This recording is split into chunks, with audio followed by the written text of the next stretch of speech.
नमस्कार। टीडी कहानी voice channel में आपका स्वागत है। हमारी आज की कहानी का नाम है त्याग की बेआवाज चीख। पापा और बुआ की बातें मैं सुन रहा था। अक्सर ऐसा होता है ना, कभी कभी जब आप बिना कुछ पूछे ही अपने सवालों के जवाब पा जाते हैं।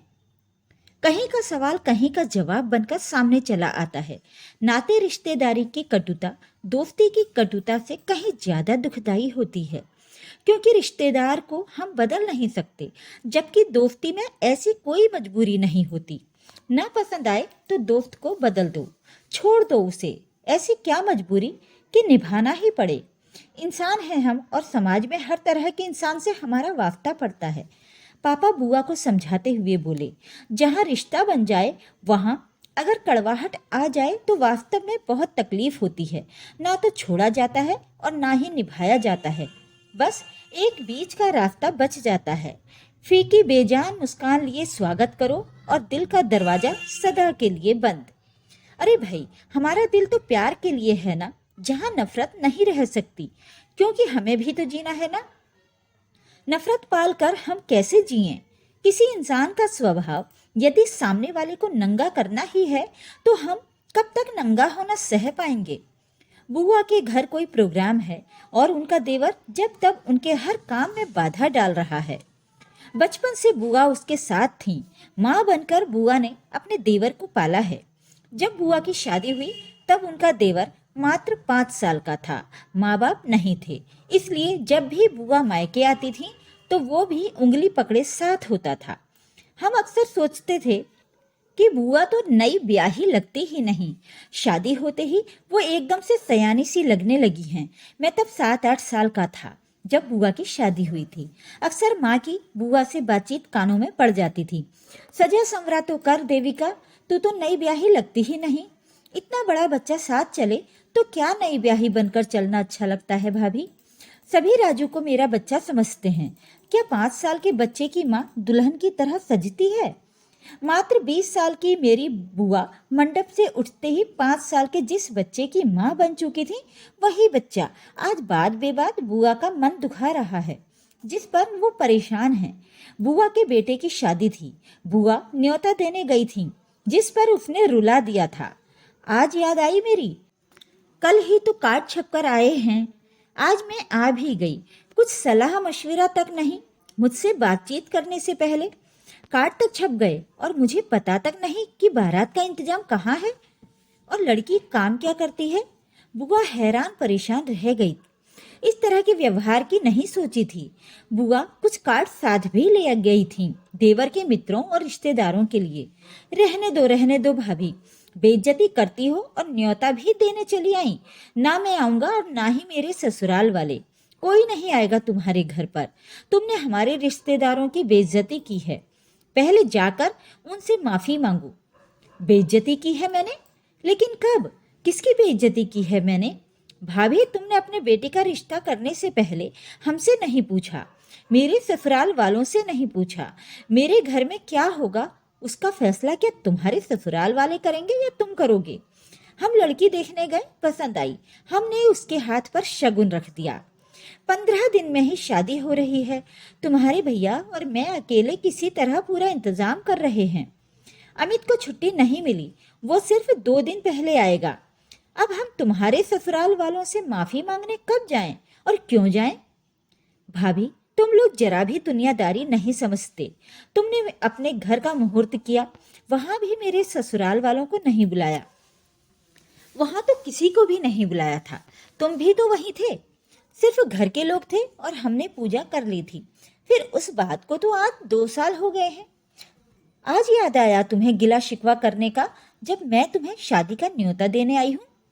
बेटे समान देवर का कूद कूद कर लड़ना बुआ समझ नहीं पा रही थी। ना जाने कब कब की नाराजगी, और नाराजगी भी वो अपने ससुराल वालों को लेकर जता रहा था, जिनसे बुआ का कोई वास्ता न था। समझाना तो फूलों की खुशबू की तरह होता है, जहाँ हमें सिर्फ इज्जत देनी है और लेनी है। फूल की सुंदरता को दूर से महसूस करना चाहिए, तभी उसकी सुंदरता है। हाथ लगाकर पकड़ोगे तो उसका मुरझा जाना निश्चित है, और हाथ भी कुछ नहीं आता। कुछ रिश्ते सिर्फ फूलों की खुशबू की तरह होते हैं, जिनके पास ज्यादा जाना ठीक नहीं होता। बेटा या बेटी के ससुराल वाले जिनसे हमारा मात्र तीज त्योहार या किसी कार्य विशेष में मिलना ही शोभा देता है। ज्यादा आना जाना या दखल देना अक्सर किसी न किसी समस्या या मनमुटाव को जन्म देता है, क्योंकि ये रिश्ता फूल की तरह नाजुक है, जिसे बस दूर से ही नमस्कार किया जाए तो बेहतर है। देवर बात बेबात अपने ससुराल वालों को घर पर बुलाना चाहता था, जिस पर अक्सर बुआ चिढ़ जाया करती थी। हर पल उनका बुआ के घर पर पसरे रहना फूफा जी को अखरता था। हर घर की एक मर्यादा होती है, जिसमें बाहर आने वाले का हर पल का दखल सहन नहीं किया जा सकता। अति हो जाने पर फूफा जी ने भाई को अलग हो जाने का संदेशा दे दिया था, जिस पर काफी बावेला मचा था। जिसे बेटा बनाकर पाला था, वही देवर बराबर की हिस्सेदारी मांग रहा था। कौन सा हिस्सा? हमारे माँ बाप जब मरे तब हम किराए के घर में रहते थे और तुम 2 साल तक ननिहाल में पलते रहे। अपनी शादी के बाद मैं तुम्हें अपने घर लाया और पाल पोस कर बड़ा किया। अपने बेटे के मुंह का निवाला छीनकर अक्सर तुम्हारे मुंह में डाला। कौन सा हिस्सा दूं मैं तुम्हें? हमारे माता पिता कौन सी दौलत छोड़कर मरे थे जिसे तुम्हारे साथ बांटूं? मैंने ये सब कुछ अपने हाथ से कमाया है, तुम भी कमाओ। मेरी तुम्हारे लिए अब कोई जिम्मेदारी नहीं बनती। आपने कोई एहसान नहीं किया जो पाल पोस कर बड़ा कर दिया।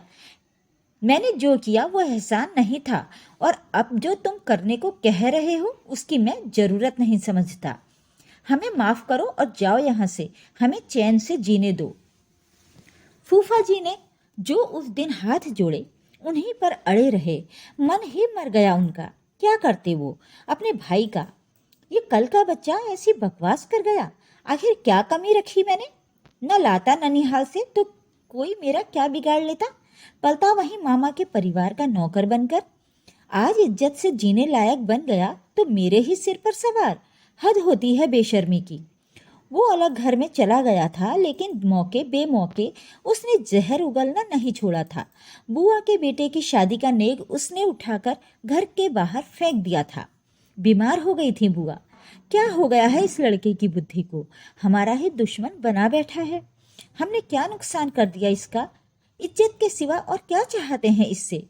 बुआ की आवाज फिर कानों में पड़ी। भूल जाओ ना उसे, पापा बोले थे। समझ लो उसका कोई भी अस्तित्व कहीं है ही नहीं। शरीर का जो हिस्सा सड़ गल जाए उसे काटकर अलग करना ही पड़ता है, वरना तो सारा शरीर गलने लगता है। तुम्हारा अपना बेटा शादी करके अपने घर में खुश है ना? तुम पति पत्नी चैन से जीते क्यों नहीं? क्यों उठते बैठते उसी का रोना लेकर बैठे रहते हो? अपना बेटा खुश है और ये कौन सा पराया था भैया? हमने कभी इसकी खुशी पर कोई रोक नहीं लगाई। अपने बेटे पर उतना खर्च नहीं किया जितना इस पर करते रहे। इसकी पढ़ाई का कर्ज हम आज तक उतार रहे हैं। अपना बेटा तो वजीफे से ही पड़ गया। जहां इसने कहा वहीं इसकी शादी की। अब और क्या करते? कम से कम अपने घर में चैन से जीने तो देता हमें। हमारे पीछे हाथ धोकर पड़ना उसने अपना अधिकार बना लिया है। हम खुश हुए नहीं कि जहर उगलना शुरू। 4 लोगों में तमाशा बनाना जैसे शगल है उसका। अभी अमित के घर बच्चा होगा तब मत बुलाना ना उसे। जब तुम जानती हो कि वो तुम्हारा तमाशा बनाता है तब काट कर फेंक क्यों नहीं देती उसे? भैया वो अपना है, अपना समझकर सब सहन करती हो। उसी का तो वो फायदा उठाता है। शायद वो तुम पर वही अधिकार चाहता है जो तब था जब तुम ब्याह कर उस घर में गई थी। तुमने अपनी संतान तब पैदा की थी जब तुम्हारा देवर 10 साल का था। इतने साल का उसका एकाधिकार छिन जाना उससे सहा नहीं गया। अपनी सीमा रेखा भूल गया। ऐसी मानसिकता धीरे धीरे प्रबल होती गई। उसका अपमानित करना बढ़ता गया और तुम्हारी सहन शक्ति बढ़ती गई। मोह ममता की मारी तुम उसे बालहट समझती रही। दबी आवाज में मैंने तुमसे पहले भी कहा था, अपने बेटे और देवर में उचित तालमेल रखो। जिसका जितना हक बनता है उसे ना उससे ज्यादा दो और ना ही कम। अब त्याग दो उसे, अपने जीवन से निकाल दो अभी। हैरान रह गया हूं मैं आज। मेरे पिता जो सदा निभाना सिखाते रहे आज काट कर फेंक देना सिखाने लगे। वो जमाना नहीं रहा अब, जब हम आग का दरिया बचा जाया करते थे और समुंदर के समुंदर पीकर भी जाहिर नहीं होने देते थे। आज का इंसान इतना सहनशील नहीं रहा कि बुराई पर बुराई सहता रहे और खून के घूंट पीकर भी मुस्कुराता रहे। आज हर तीसरा इंसान अवसाद में जी रहा है। आखिर क्यों? पढ़ाई लिखाई ने तहजीब में रहना सिखाया है ना, इसीलिए तहजीब ही निभाते निभाते हम अवसाद का शिकार हो जाते हैं। जो लोग कुत्ते बिल्ली की तरह लड़ा करते हैं वे तो अपनी भड़ास निकाल चुकते हैं ना, भला वे क्यों जाएंगे अवसाद में? संस्कारी और तहजीब वाला इंसान खुद पर ही जुल्म करे, क्या इससे ये अच्छा नहीं कि वो उस इंसान से ही किनारा कर ले? भूल जाओ उस 5 साल के बच्चे को जो कभी तुम्हारा हर पल का साथी था। अब बहुत बदल चुका है वो। समझ लो वो इस शहर में ही नहीं रहता। सोच लो अमेरिका चला गया है। दिल को खुश रखने का ये ख्याल क्या बुरा है देविका? कुछ कचोटने लगा है मुझे। मेरे ऑफिस में मेरा एक घनिष्ठ मित्र है जो आजकल बदला बदला सा लगने लगा है। पिछले 10 साल से हम साथ साथ हैं। अच्छी दोस्ती थी हम में। जब से मेरा प्रमोशन हुआ है वो नाखुश सा है। जलन वाली तो कोई बात ही नहीं है, क्योंकि उसका क्षेत्र मेरे क्षेत्र से बिल्कुल अलग है। ऐसा तो है ही नहीं कि उसकी कोई शह मेरी गोद में चली आई हो। कटा कटा सा भी रहता है और मौका मिलते ही 4 लोगों के बीच अपमानित भी करता है। पिछले 6 महीने से मैं उसका ये व्यवहार देख रहा हूँ। कोशिश भी की है कि बैठकर पूछूं, मगर पता नहीं क्यों वो अवसर भी नहीं देता। कभी कभी लगता है वो मुझसे दुश्मनी भी निकाल रहा है। अपना व्यवहार भी मैं पल पल परख रहा हूँ कि कहीं मैं ही कोई भूल तो नहीं कर रहा। हैरान हूँ मैं तो आज भी वहीं खड़ा हूँ जहाँ कल खड़ा था। ऐसा लगता है वही दूर जाकर खड़ा हो गया है और बात बेबात मेरी मजाक उड़ा रहा है। धीरे धीरे दुखी रहने लगा हूँ मैं। आखिर मैं कहाँ भूल कर रहा हूँ? काम में जी नहीं लगता। ऐसा लगता है कोई प्यारी चीज हाथ से निकली जा रही है। शायद मेरे स्नेह का निरादर कर उसे अच्छा लगता है। अपने आप के लिए भी तुम्हारी कोई जिम्मेदारी बनती है ना देविका? अपने पति के प्रति, अपनी सेहत के प्रति, अपने लिए जीना सीखो बच्ची। पापा अक्सर प्यार से बुआ को बच्ची कहते हैं। बुआ की अपने देवर के प्रति ममता तो मैं बचपन से देखता आ रहा हूँ। आज ऐसी नौबत चली आई कि उसी से बुआ को हाथ खींचना पड़ेगा, क्योंकि बुआ अवसाद में जा चुकी हैं। डिप्रेशन का मरीज जब तक डिप्रेशन की वजह से दूर ना होगा जिएगा कैसे? कोई भी रिश्ता तभी तक निभ सकता है जब तक दोनों ही निभाने के इच्छुक हों। अमृत का भरा कलश केवल एक बूंद जहर से ही विषाक्त हो जाता है। हमारा मन तो मानवीय मन है, जिस पर इन बूंदों का निरंतर गिरना हमें मार ना दे तो क्या करे? अपना निरादर कराना भी तो प्रकृति का अपमान है ना। सहना भी तभी तक उचित है जब तक आप सह पाएं। सहने की अति यदि आपको या हमें मारने लग जाए तो क्यों ना हाथ खींच लिया जाए? क्योंकि रिश्तों के साथ साथ अपने प्रति भी हमारी कोई जिम्मेदारी है ना। क्यों कोई आपके प्यार और अपनत्व का तिरस्कार करता रहे? क्यों आपके वात्सल्य और स्नेह को कोई अपनी जागीर ही समझकर जब चाहे पैर के नीचे रौंद दे? अब छोटा बच्चा नहीं है वो कि तुम हाथ खींच लोगी तो मर जाएगा। 2 बच्चों का बाप है, अपने आलीशान घर में रहता है। तुम्हारे घर से कहीं बड़ा घर है उसका। क्या कभी बुलाता है वो तुम्हें? क्या तुमसे कभी पूछता है वो कि तुम जिंदा हो या मर गई? उसे उतना ही महत्व दो जिसके वो लायक है। संकरे बर्तन में ज्यादा वस्तु डाली जाए तो वो छलक कर बाहर निकलती है। ये इंसानी फितरत है बच्ची। पास पड़ी शह की इंसान कद्र नहीं करता। जो मिल जाए वो मिट्टी और जो खो जाए वो सोना। तो सोना बनो ना पगली, मिट्टी क्यों बनती हो? चुप हो गए पापा। शायद बुआ पर नींद की गोली का असर हो चुका है। गहरी पीड़ा में है बुआ, क्षमता से ज्यादा जो सह चुकी हैं। फूफा जी और पापा बाहर चले आए। हमारा पूरा परिवार बुआ की वजह से दुखी है। निर्णय हुआ कि कुछ दिन दोनों अमित के पास बेंगलोर चले जाएंगे, इस माहौल से दूर। शायद जगह बदलकर बुआ को अच्छा लगे। हफ्ता भर बीत चुका है। अब मैं अपने नाराज चल रहे मित्र की तरफ देखता ही नहीं हूँ। जरूरी बात भी नहीं करता। पास से निकल जाता हूँ जैसे उसे देखा ही नहीं। पहले उसके लिए रोज जूस मंगवाता था, अब सिर्फ अपने लिए ही मंगवाता हूँ। नतीजा क्या होगा मैं नहीं जानता, मगर मैं चैन से हूँ। कुंठा तंग नहीं करती। ऐसा लगता है अपने आप पर दया कर रहा हूँ।